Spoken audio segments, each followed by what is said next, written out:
Hello everyone. तो हम लोग बात कर रहे थे प्रॉफिट एंड लॉस की। तो एक डिफरेंट टाइप का क्वेश्चन लेकर आई हूँ मैं प्रॉफिट एंड लॉस का। चलिए देखते हैं इसको कैसे सॉल्व करेंगे। उससे पहले मैं आप लोगों को बता देती हूँ कि जो हमारा सीपी होता है, जो हमारा कॉस्ट प्राइस होता है, उस पर ही हमेशा हमें प्रॉफिट या लॉस होगा। जो भी हमें प्रॉफिट या लॉस होगा, कोई चीज़ हमने जितने में खरीदी है उसको हम जितने में सेल करेंगे, तो हमारा जो प्रॉफिट या लॉस होगा वो हमेशा हमारा सीपी पर होता है।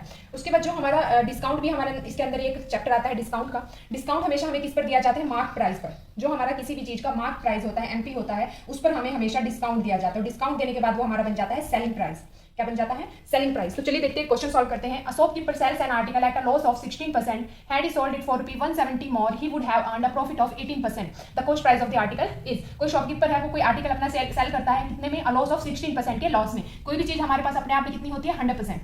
सीपी क्या होता है हमारा? 100%। इस पर इन्होंने क्या कहा है कि इसको लॉस हो जाता है 16% का, यानी कि कितने में सेल कर देता है? 84% में।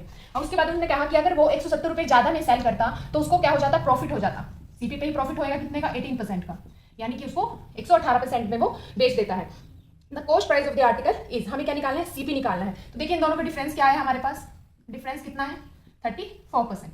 34%। एक्चुअल में डिफरेंस कितना है? 170 मोर, क्योंकि अगर वो 170 रुपए ज्यादा में बेचता तो उसको इतने का क्या हो जाता? प्रॉफिट हो जाता। यानी कि 34% की वैल्यू हमारे पास हो जाती है 170। 1% कितना हो जाएगा? 170 अपॉन 34। हमें चाहिए क्या? हमें 100% की वैल्यू निकालनी है। सीपी क्या होता है हमारा? 100%। तो 100% की वैल्यू हमें फाइंड आउट करनी है। तो क्या हो जाएगा? इंटू 100। कैंसिल आउट करेंगे तो हमारे पास आ जाता है 500 रुपीज, यानी कि जो सीपी है आर्टिकल का वो कितना है हमारे पास? 500 rupees. This is our answer.